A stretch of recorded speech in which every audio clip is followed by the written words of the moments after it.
Bonjour à tous, ravi de vous retrouver pour Face à De Villiers. Je suis accompagné, comme la semaine dernière, de Geoffroy Lejeune. C'est un plaisir de vous retrouver, cher Geoffroy. Moi aussi, bonsoir Thomas. On va revivre les grands moments de la saison de Philippe De Villiers. On va revenir notamment sur ses développements, évidemment les explications qu'il a pu donner tout au long de la saison. Et on voulait évidemment parler notamment de Boualem Sansal, alors qu'on attend évidemment de savoir s'il sera gracié ou non par le président algérien. Ça devrait être su dans les prochaines heures. Et donc on a voulu revenir sur les moments justement où Philippe De Villiers est revenu, lui, précisément sur ses relations avec l'écrivain franco-algérien. C'était donc au mois de novembre, lorsqu'il avait été arrêté en Algérie.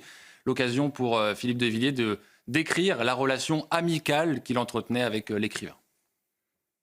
C'est un combattant hors pair. C'est un visionnaire. Une sorte de Solzhenitsyn de notre temps par rapport à l'islamisme. Alors, je suis prudent dans ce que je vais dire parce que Alger nous regarde, forcément, et qu'un ami est entre leurs mains. La dernière fois que j'ai eu Boualem, c'était au moment du Vendée Globe. Il m'a envoyé un petit message affectueux. Et quelques jours avant, il m'a envoyé un message pour dire qu'il avait le Covid. En fait, j'ai eu un vrai coup de foudre pour Boualem Sansal. Je l'ai connu au cercle algérianiste, présidé par Madame Simon Niquez, une femme exceptionnelle. Et on est devenus des amis avec l'ambassadeur Xavier Driancourt et toute une équipe. Et l'équipe est dans l'inquiétude, mais on passe notre temps à s'appeler mutuellement. On ne sait pas du tout ce qu'est la situation. Et personne ne nous informe. On ne sait pas ce qu'est devenu Boualem. Xavier Driancourt, l'ambassadeur, me disait tout à l'heure qu'il a dîné, il a été le dernier à le voir en France. Il a dîné samedi soir, et puis Boualem est parti. Alors, pour répondre à votre question, quand je dis que c'est un grand écrivain, c'est quand même Grand Prix de l'Académie française, Grand Prix du roman de l'Académie française avec 2084. Et c'est un écrivain qui a donné, comme disait Tahar Belgeloun, l'hospitalité à la langue française. Et à chaque fois qu'on a des conversations, il dit il faut serrer les mots comme une tunique de Nessus. Pourquoi vous ne sentez pas, vous les Français, le prix des mots? Pour lui, les mots sont vivants. Parce que pour lui, la France, c'est d'abord une langue. Et c'est presque un exilé de la langue française qui combat l'arabisation de l'Algérie. Et alors c'est un combattant. Il combat une dictature qu'il appelle bureaucratique, policière et bigote. Et c'est un visionnaire, pourquoi? Parce qu'il nous dit, dans ses entretiens et dans ses livres, regardez ce que nous sommes devenus, regardez ce qu'a été la décennie noire, et vous verrez ce que vous allez devenir. En réalité, ce que je pense, c'est que aujourd'hui, c'est ce que pense l'ambassadeur Driancourt, qui connaît bien l'Algérie, et pour cause. Il est pris en otage de la relation franco-algérienne, qui est une relation très dégradée. Depuis le 30 juillet, la lettre du président de la République au roi du Maroc, le voyage au Maroc, et puis ensuite le prix Goncourt, qui semble-t-il a pesé, qui a mis le président Tebboune dans un état second. Et en plus, la repentance d'Emmanuel Macron au moment de la Toussaint Rouge, au lieu de commémorer Guy Monroe, comme l'aurait souhaité Boualem Sansal, Guy Monroe qui est un instituteur français qui a été assassiné le jour de la Toussaint Rouge, c'est-à-dire le 1er novembre 1954, qu'est-ce qu'a fait Emmanuel Macron? Il a donné des gages, une fois de plus, de la politique mémorielle. Il a affirmé la responsabilité de la France pour la mort de l'Arbi Ben Midi, et il a fait déposer mardi dernier une gerbe au Carré des Martyrs par l'ambassadeur de France pour un des fondateurs du FLN. Donc, en fait, moi, ce que je dis au président de la République, c'est pas la peine de faire des risettes à l'Algérie et à son président. Soyez ferme. Et maintenant, il vous reste une chose à faire, c'est récupérer notre grand écrivain, notre Solzhenitsyn de l'islamisme. Parce que Boualem Sansal, vous savez, il y a une phrase au Puy du Fou qu'on connaît bien. Le courage s'accomplissait en lui comme la marche ou la respiration.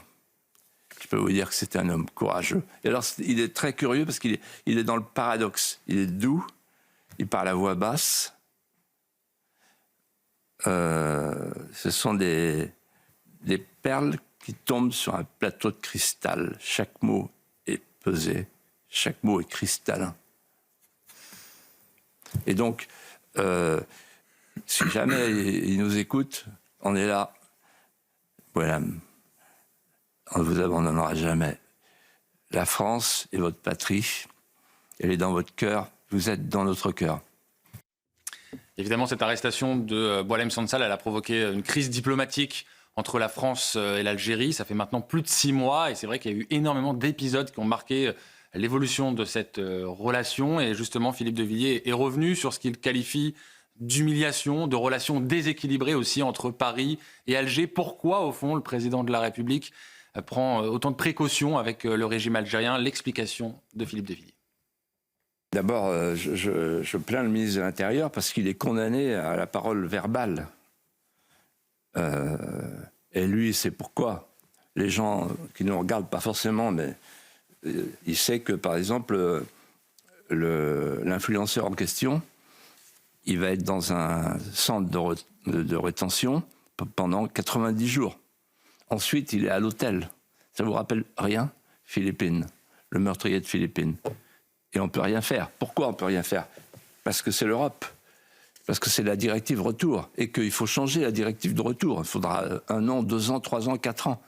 De la même manière qu'il sait, Bruno Retailleau, pour l'Espagne, qu'on ne peut pas renvoyer des migrants qui viennent chez nous. On ne peut pas. Pourquoi? Parce qu'il y a une jurisprudence européenne, là encore, etc., etc.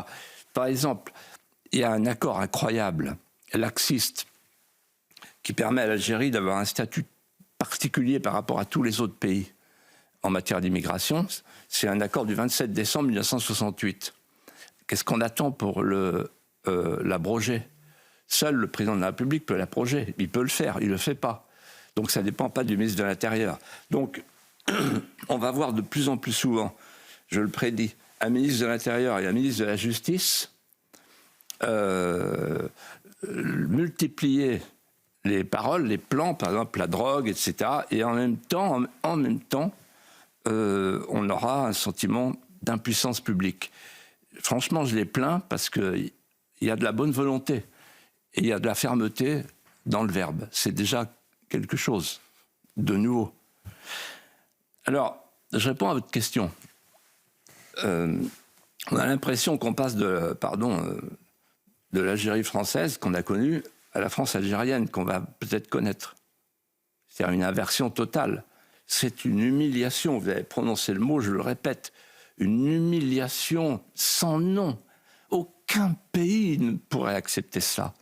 Et la France accepte ça. Emmanuel Macron accepte ça. On vit en fait une relation complètement déséquilibrée.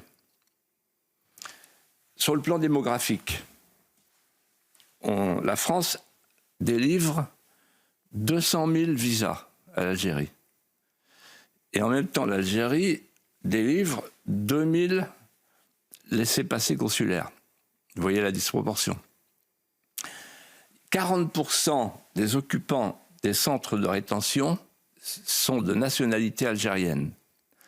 C'est donc l'application de l'accord de 1968 et Xavier Driancourt, dans un entretien remarquable et remarquablement mené par Sonia Mabrouk il y a 2 jours, disait dans ce studio, il y a aujourd'hui 10% de la population française qui est algérienne, 6 millions d'Algériens en France.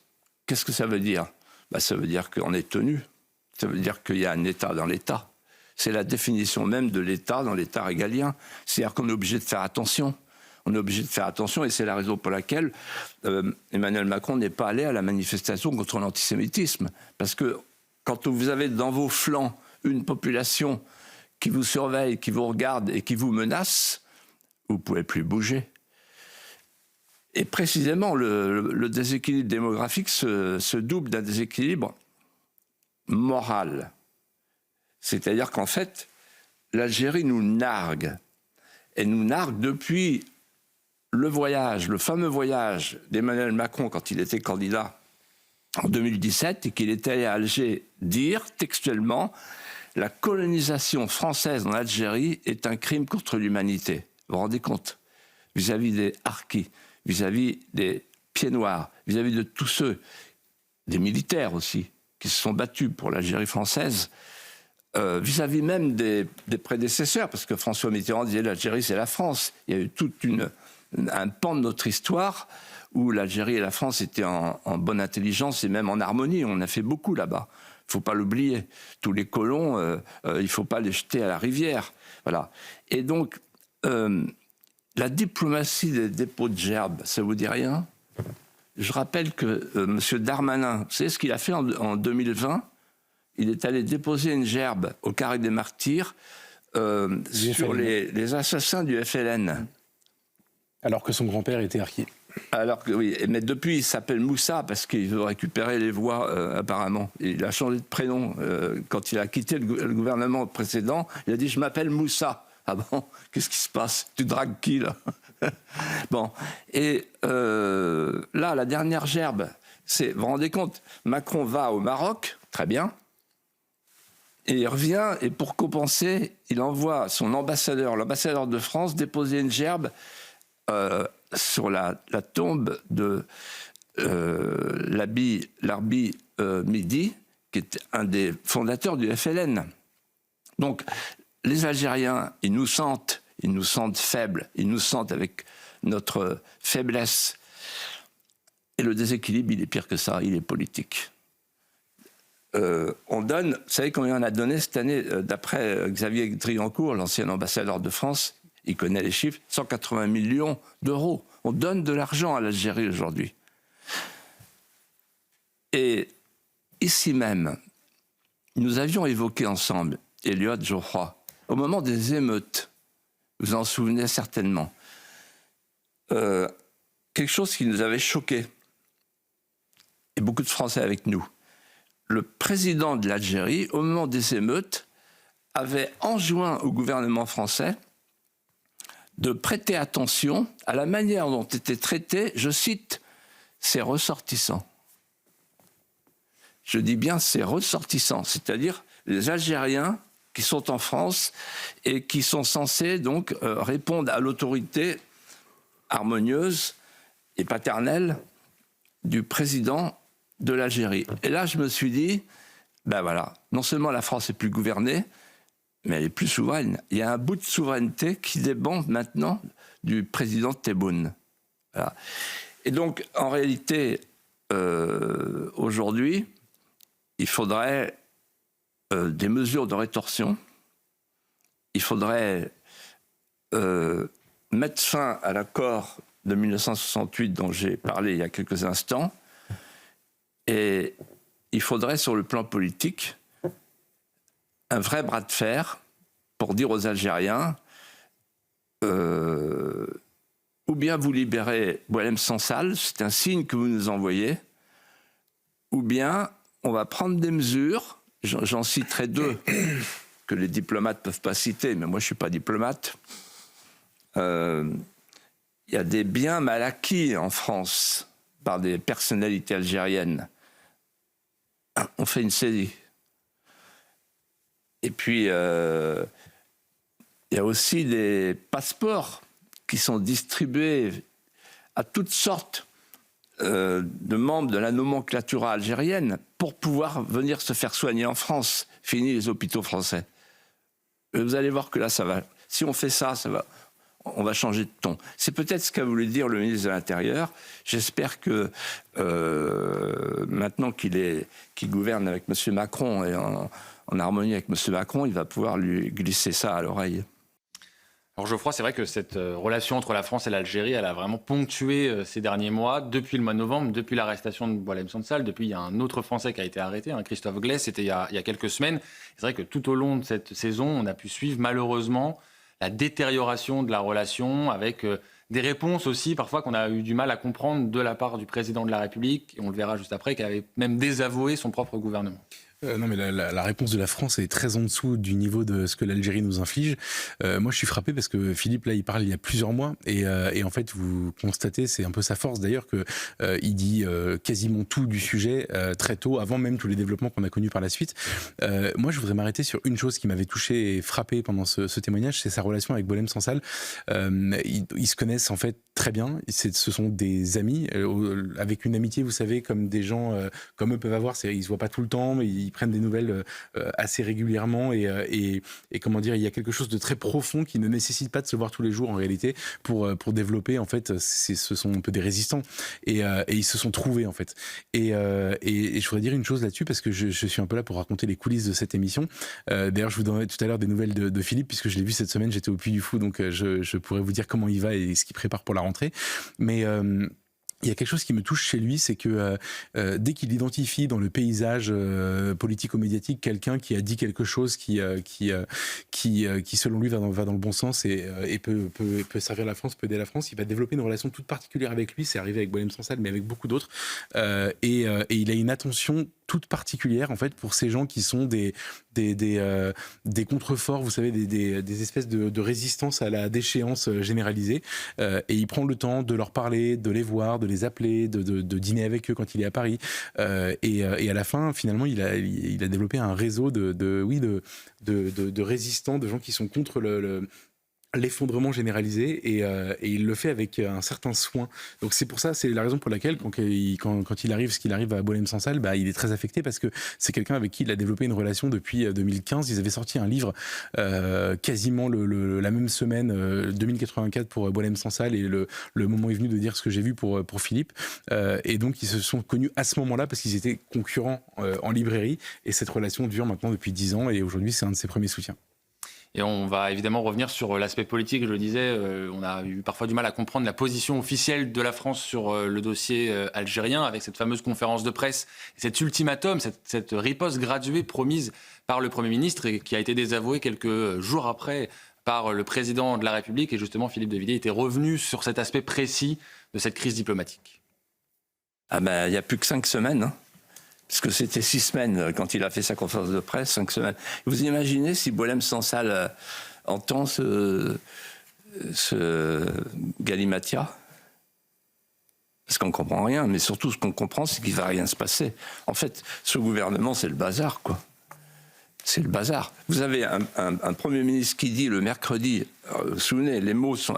Si l'accord n'est pas respecté, il sera dénoncé. Ça ne peut pas être plus clair, pour une fois. Et le président, quelques heures après, depuis le Portugal, dit « il n'est pas question de dénoncer cet accord ».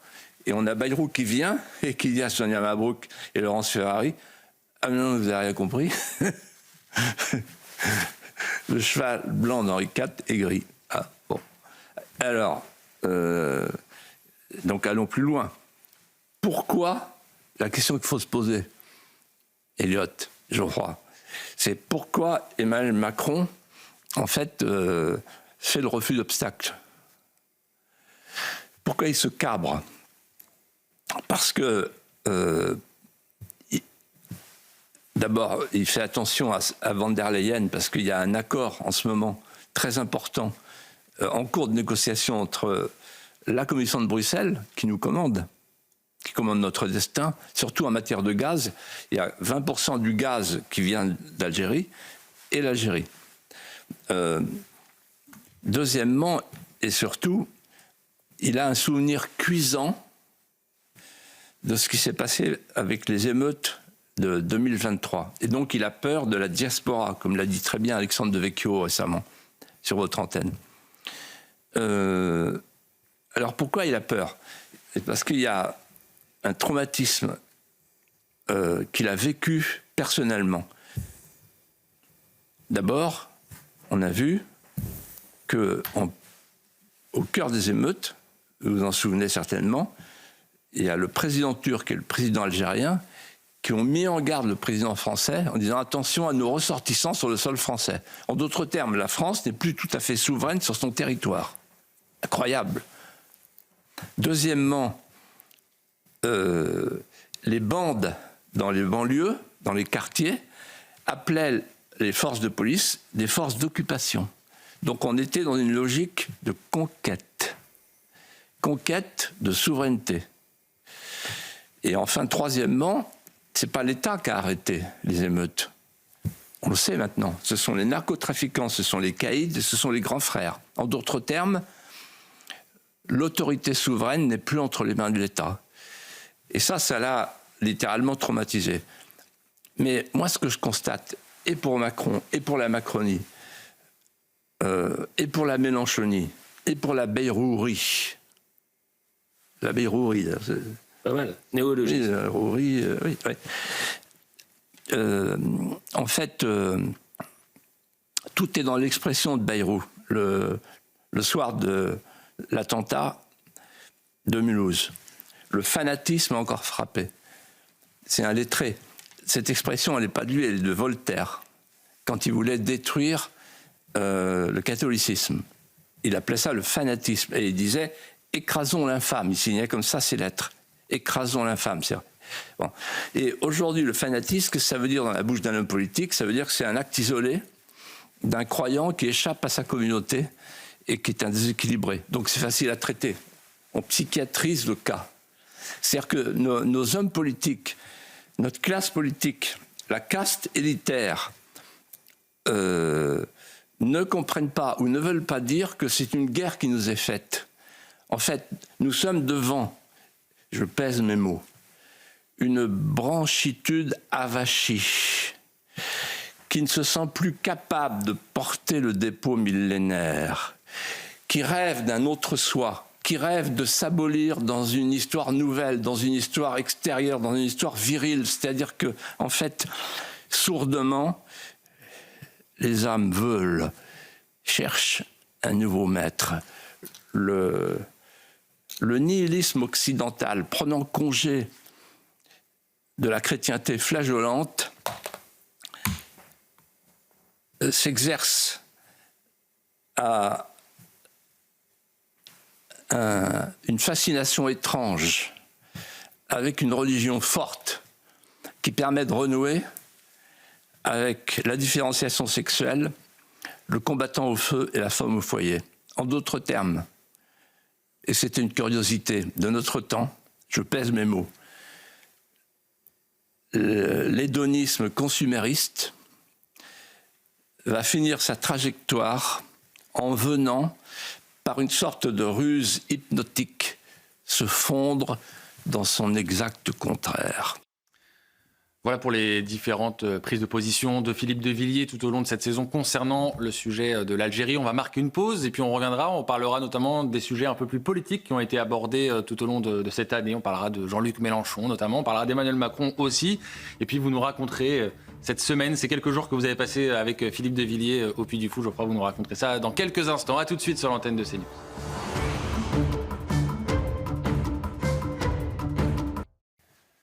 De retour d'en face à Philippe de Villiers, on est toujours avec Geoffroy Lejeune, on vous fait vivre ou revivre les meilleurs moments de la saison, les meilleures explications de Philippe de Villiers. On a beaucoup parlé de l'Algérie, on va maintenant parler un peu plus de politique, mais d'abord prenons des nouvelles de Philippe de Villiers. Geoffroy, il se trouve que vous l'avez vu cette semaine, vous avez passé quelques jours avec lui sans trahir de secret. Est-ce que vous pouvez nous raconter un peu quelle a été la teneur de vos échanges? De quoi avez-vous parlé? Et qu'est-ce qui se prépare pour la suite?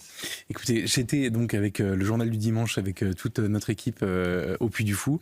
C'est un petit rituel qui est en fait un moment, une respiration extraordinaire dans l'année. Et donc, je peux donner des nouvelles de Philippe qui va bien, qui va très bien. Alors, il faut imaginer le personnage Philippe de Villiers au Puy du Fou. C'est quelque chose d'absolument exceptionnel. Déjà, bon, c'est le Puy du Fou, c'est une forme de principauté. C'est-à-dire qu'en fait, quand vous regardez bien, ils ont un drapeau, ils ont un hymne, c'est un endroit fermé. S'ils avaient une monnaie, je pense qu'ils pourraient se déclarer État. Et Philippe là-bas, c'est le fondateur en fait. Donc c'est celui qui connaît tout le monde par son prénom, qui a vu chaque pierre se monter, etc. Qui a vu chaque chose naître et qui est à l'origine de tout, presque tout, puisque depuis quelques années maintenant, c'est son fils qui est à la manœuvre. Et c'est absolument extraordinaire de le voir là-bas parce qu'en fait, c'est une relation particulière. Je pense que c'est l'endroit. Alors moi, je vais vous dire, c'est l'endroit où je me sens le mieux en France. Je pense que lui, évidemment, c'est le cas aussi. Il reçoit dans un petit endroit un peu isolé dans le parc. Il est attentionné avec tout le monde. Il est drôle. Il est en pleine forme. Il vient plus ici le vendredi parce qu'il se garde des forces pour la rentrée. Il écrit plus ses chroniques comme il faisait toute l'année dans le JD News parce qu'il garde ses forces pour la rentrée. Mais j'ai cru comprendre qu'il est en train d'écrire un livre et vous savez, l'année dernière, il a vendu plus de 200 000 exemplaires de son livre Mémoricide. Je crois qu'il est sur quelque chose d'exceptionnel. Alors, il a un tic de langage et qui nous fait beaucoup rire, mais il dit toujours c'est mon dernier livre et c'est mon meilleur livre. Je crois que donc il est en train d'écrire son dernier livre et son meilleur livre. Il est en pleine forme et évidemment, il est au sommet de son art. Merci pour nous avoir partagé ces coulisses, ces quelques jours que vous avez passés avec Philippe de Villiers cette semaine. On va revenir donc à ces meilleurs moments qu'on vous fait vivre ou revivre pour l'émission Face à De Villiers. On va revenir notamment sur un épisode qui nous avait marqué. C'était lorsque l'Élysée avait publié un communiqué pour corriger une information qui était parue dans le journal, dans le JDD, dans le journal du dimanche. C'était à l'époque où il y avait évidemment la confrontation diplomatique entre Emmanuel Macron et Vladimir Poutine. Philippe de Villiers était revenu sur cet épisode avec un hommage d'abord pour vous, Geoffroy. Alors d'abord, Elliot, vous me permettrez de m'adresser au directeur des rédactions du JDD et du JD News pour le féliciter parce que moi, c'est la première fois que je vois l'Élysée prendre à partie un journal. Ça veut dire que ça fait mal. Prendre à partie un journal en faisant un communiqué en réponse à un article commandé par Geoffroy Lejeune. Et donc, en fait, petit à petit, votre journal, que je lis ligne à ligne chaque semaine, ainsi que le JD News, c'est une vraie réussite. Voilà. Donc, j'en profite pour faire une parenthèse chaleureuse et affectueuse. Merci. Alors maintenant, il y a Mathieu Bocoté, qui est brillantissime tous les soirs chez Christine Kelly, qui a fait cette semaine une chronique exceptionnelle sur votre question. Le gouvernement de la peur, en fait. Gouverner par la peur. Qu'est-ce que ça veut dire gouverner par la peur? Moi, j'ai connu ça, 40 ans d'expérience. Gouverner par la peur, ça veut dire qu'on impose un récit officiel.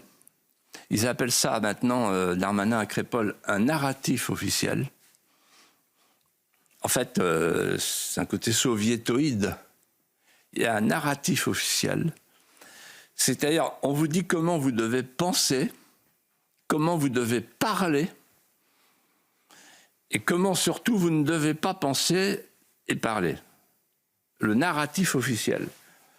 Alors, on vous envoie le narratif officiel dans les médias, et ensuite, vous répétez le narratif officiel.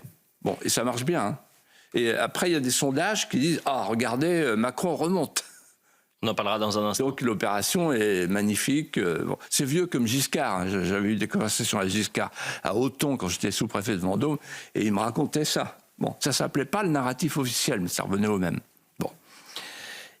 Et il appelait ça des stimuli. Le chien de Pavlov. Je ne sais pas si vous connaissez, chien de Pavlov. Les réflexes du chien de Pavlov. En parlant de ce qu'il appelait l'opinion. Merci pour le peuple français. Alors, la peur. Je rappelle quelques souvenirs. En 2018, on voit arriver, on voit débarquer, on voit émerger une enfant qui fait la grève scolaire, et le monde entier salue cette grève scolaire parce que c'est au nom du climat. Réchauffement climatique, dit-elle. Et à elle seule, elle fait fondre tous les glaciers médiatiques. Elle monte comme une star. C'est la Jeanne d'Arc du climat, dit tel journal. La Jeanne d'Arc du climat qui entend les voix du CO2 que vous n'entendez pas, sauf à vous mettre au pied d'une éolienne. Et alors, elle est reçue partout. Elle est reçue à Davos. C'est pas rien, vous vous rendez compte, le haut lieu, la capitale du capitalisme global, sans entrailles. Et elle insulte les patrons à Davos, le capitalisme global. Elle les insulte et elle dit « Comment vous osez ? Vous avez bousillé ma jeunesse, mon enfance. » Bon, elle a 12 ans, 13 ans. Bon, on lui prépare son texte. Bon, qui est derrière, on ne sait pas, mais en tout cas, ça marche. Et elle est reçue par le pape de l'Église verte, qui l'encourage.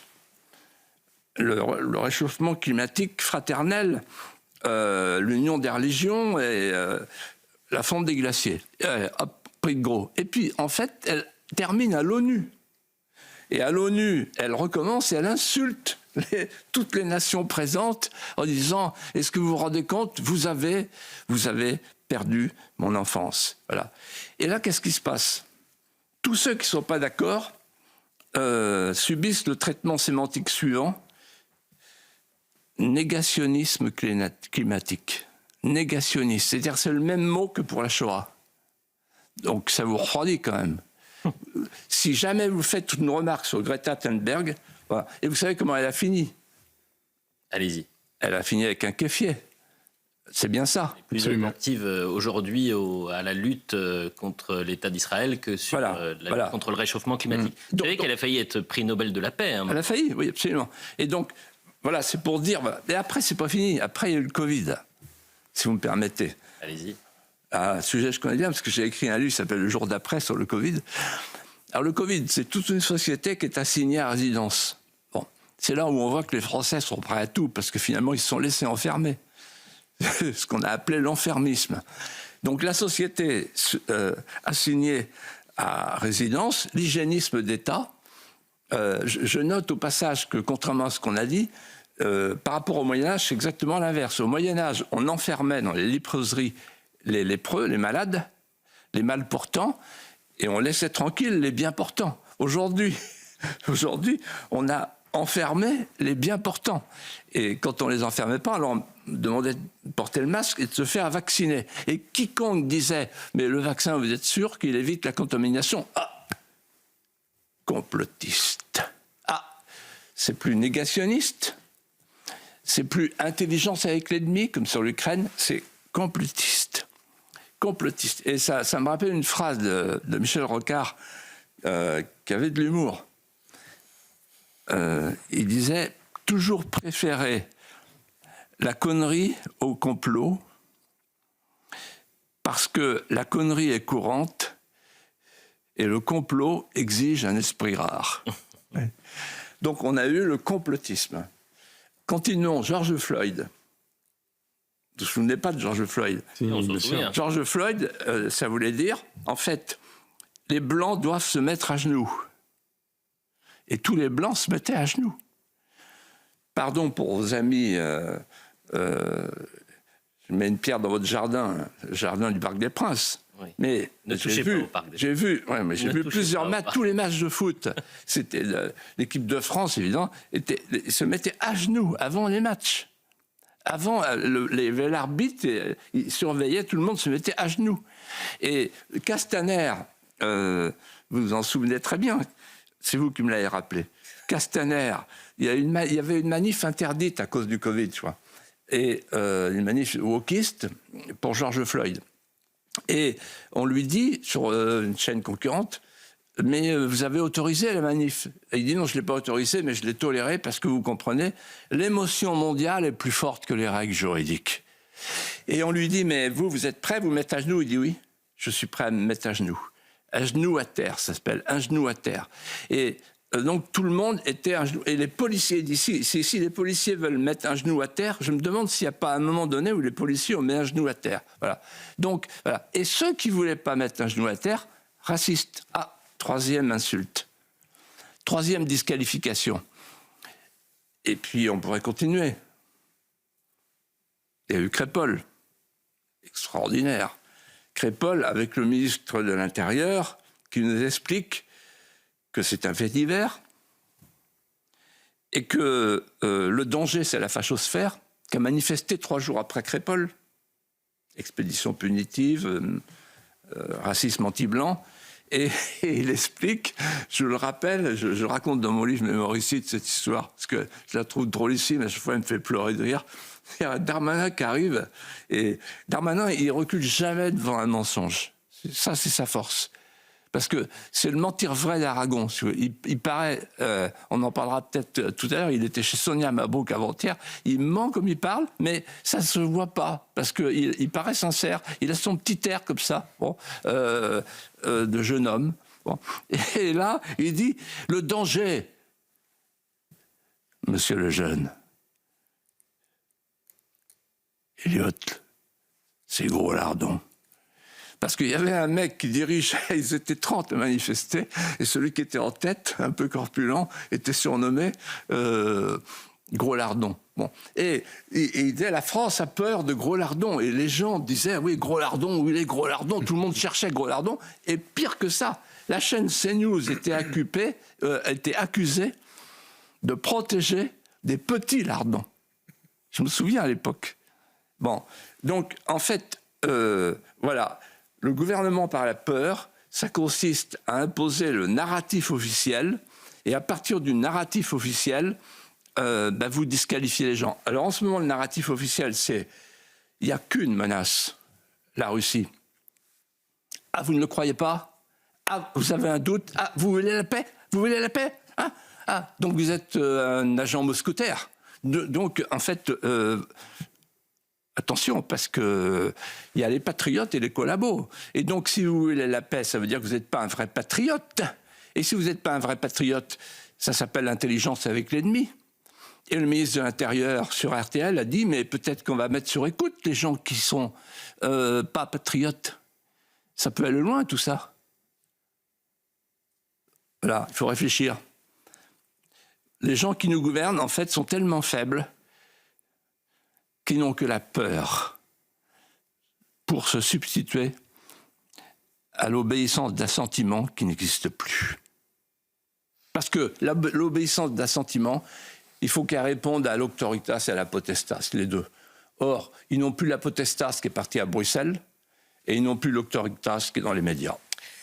C'était vraiment un des moments marquants de l'année, cette séquence. Alors évidemment, on a parlé du JDD, du fait qu'il y a eu ce communiqué de l'Élysée, qui était quand même un fait assez inédit, je pense. En tout cas, je n'avais pas à souvenir, moi, d'avoir vu l'Élysée. Vous non plus, Geoffroy? Non.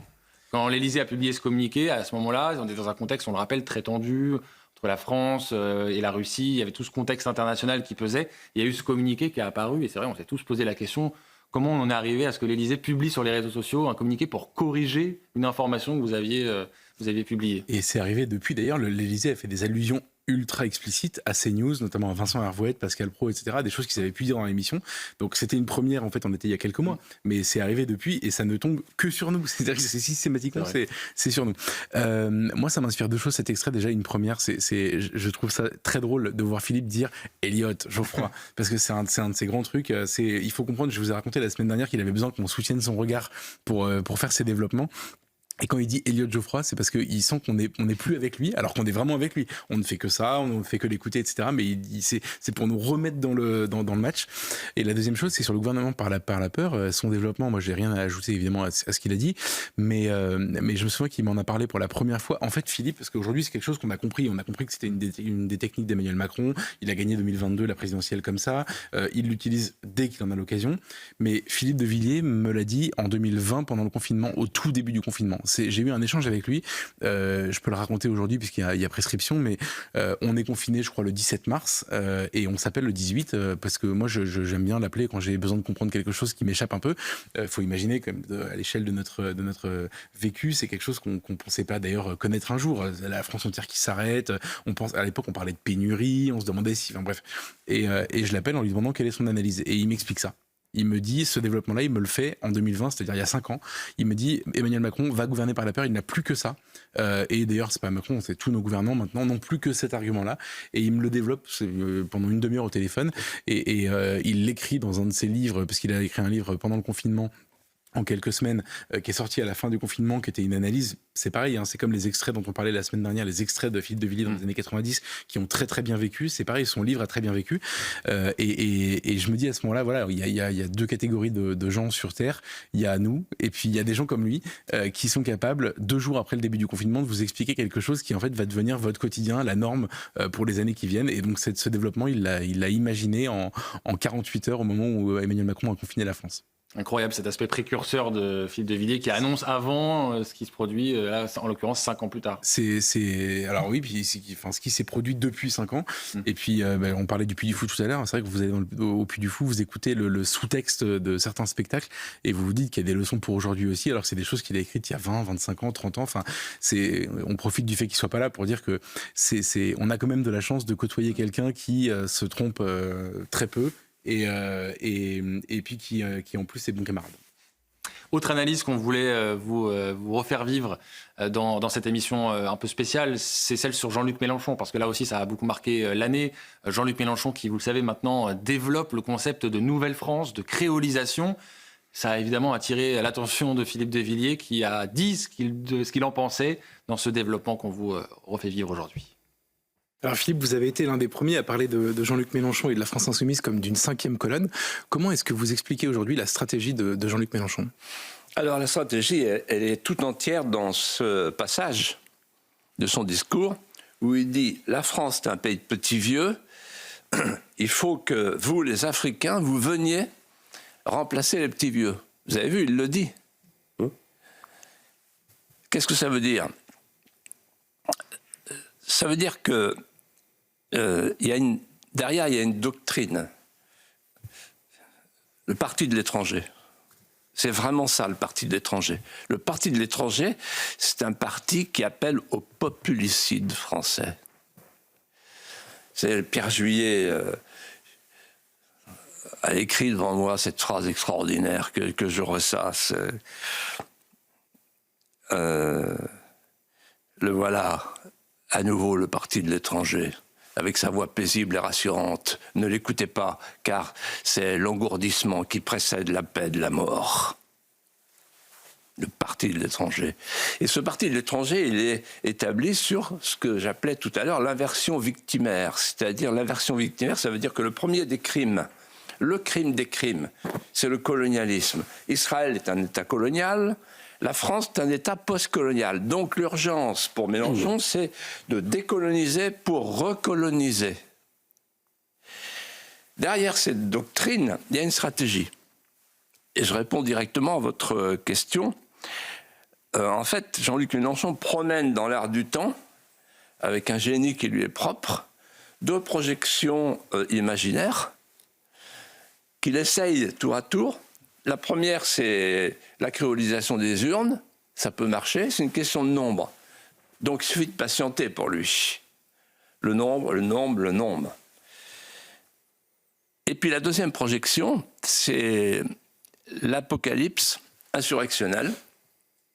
Si on n'a pas les urnes, on aura la rue pour changer de régime. Derrière cette stratégie, il y a une ligne de fuite. C'est la nouvelle France. En fait, Mélenchon ne veut pas changer la France. Non, il veut changer de France. C'est pas pareil, ça va beaucoup plus loin. C'est-à-dire la créolisation de la France, ça veut dire un pays neuf, avec un nouveau peuplement. Et la coexistence expérimentale de l'islamisme ancestral et le wokisme radical, c'est-à-dire la femme grillagée et l'homme enceint. En fait, Mélenchon pour ceux qui connaissent bien l'histoire de la Révolution, ce qui est mon cas, enfin, je crois la connaître. En tout cas, je connais bien Robespierre. Je connais nos bourreaux, si vous voulez. Voilà, soyons modestes. Parmi les bourreaux, il y a Carrier, vous savez, qui a les noyades de Nantes. Donc nous, on connaît les Vendéens. Aragon disait ce fleuve révolutionnaire, la Loire. Bon. Et en fait, il y a 2 phrases de Carrier qui lui vont bien, à mon avis, qui sont sa devise secrète. Robespierre en Keffier, Carrier en Keffier. La première, c'est par principe d'humanité que je purge la terre de la liberté de ses hommes. Et la deuxième, c'est plutôt mourir que de ne pas régénérer la France à notre manière. Et donc, en réalité, l'idée de Mélenchon tient dans un mot, la régénération. La régénération de Mélenchon, c'est changer de France, faire entrer un peuple neuf. Il dit, il a un mot pour ça, un peuple d'humanité, un peuple monde. Mais, donc nous sommes face à une menace redoutable qui touche au pronostic vital de la France. Si Mélenchon continue, si le nombre continue, si on continue à faire rentrer chaque année cette migration invasive qui nous submerge, il suffit de voir la rupture du jeûne dans les stades récemment pour comprendre que les années qui viennent seront des années difficiles. Ce sont les années de la survie, les amis. Et puis avant de refermer cette émission, on va évidemment vous faire revivre un apologue de Philippe de Villiers. Et on a choisi cette semaine de vous replonger au mois de mai dernier. Et cet apologue sur Jeanne d'Arc, Philippe de Villiers revient sur la libération d'Orléans le 8 mai 1429, dans un style qui lui est propre évidemment. Alors je m'adresse à tous les Français qui nous regardent, et notamment aux jeunes, parce qu'ils sont très nombreux. Je vais leur parler de Jeanne d'Arc, vous allez voir. Écoutez bien. Donc c'est la revue des troupes, c'est la revue des capitaines. Ils sont tous là. Xaintrailles, Dunois, Gilles Doré, La Hire. Jeanne passe devant eux, puis les rassemble et s'adresse à eux d'une voix ferme. Écoutez-moi, messieurs les capitaines. Demain, à l'aube, nous allons partir pour délivrer Orléans. Depuis Blois, où nous sommes. Je vous demande de renvoyer chez eux et de chasser tous les échauffés qui ont dans vos rangs la bouche empuantie d'injures. Nous ferons une armée, pas une crapaudaille. Alors, la chevauchée commence. Elle déploie son étendard, elle embrasse son anneau. Elle embrasse son anneau en pensant « il faudra un miracle ». La situation est désespérée. Vous savez comment on appelle le roi de France ? Le petit roi de Bourges. C'est ce qui lui reste. C'est tout ce qui lui reste. Le petit roi de Bourges. Et pourquoi c'est tout ce qui lui reste ? Parce que la France est sous occupation anglaise. Parce que celle qu'on appelle, de manière très méchante, la truie couronnée, c'est-à-dire la reine de France, Isabeau de Bavière, plissée sous le Hénin, elle a signé ce traité, le traité de Troyes, qui est une sorte de traité de Maastricht de l'époque 1420, et qui donne la France à l'Angleterre. Ça veut dire qu'en fait, Orléans est le dernier rempart sur la Loire. Soit ça bascule dans un sens, soit ça bascule dans l'autre. Et pour que ça bascule dans le sens de la France, il faut lever le siège et donc reprendre une à une les redoutes et les bastilles. L'assaut commence. Avec succès, un succès inespéré. Le 6 mai, la Bastille des Augustins est prise. Le 7 mai, la Bastille des Tourelles est prise. Et là, Jeanne, qui veut montrer l'exemple, exemple à Trahunt, elle s'empare d'une échelle. C'est absolument déraisonnable. Elle saute dans la douve et elle applique l'échelle contre la haute palissade de la redoute. Et là, elle grimpe. Et quand elle est au dernier barreau, hélas, elle reçoit dans le dos un trait fulgurant, un méchant vireton qui lui transperce l'épaule. Et se retourne, elle arrache elle-même la flèche. Le sang coule, gicle, Et elle entend la hire en bas dans la douve qui, avec sa voix de stenteur, lui dit « Jeanne, ce n'est pas du sang qui coule, c'est de la gloire. » Et la gloire, elle va arriver dans quelques instants avec la victoire, avec le triomphe, devrais-je dire, avec la levée du siège, avec la délivrance. Et là, la population se masse autour de ce chef de guerre avec son armure. Et on confectionne à la hâte et on lui offre le 9 mai une huque verte et une robe de fine Bruxelles bordée d'orties. Et on l'appelle, lorsqu'elle a revêtu ce cadeau symbolique, cette nouvelle tenue, l'ange héraldique du royaume. Mais elle n'a qu'une pensée. C'est pas la gloire, c'est pas sa gloire, c'est pas les acclamations. Non, elle veut finir sa mission. Finir sa mission, ça veut dire mener le dauphin, le gentil dauphin, comme elle dit, à Reims. Mais les princes du sang refusent et essayent de la raisonner. Jeanne, écoutez-nous. Il est clair, quand on voit la géographie de la France, il faut d'abord libérer la Normandie. D'ailleurs, la route de Rouen est beaucoup moins périlleuse que la route de Reims. Il faut d'abord bouter les Anglais hors de France, et alors, tous ensemble, nous conduirons le dauphin à Reims.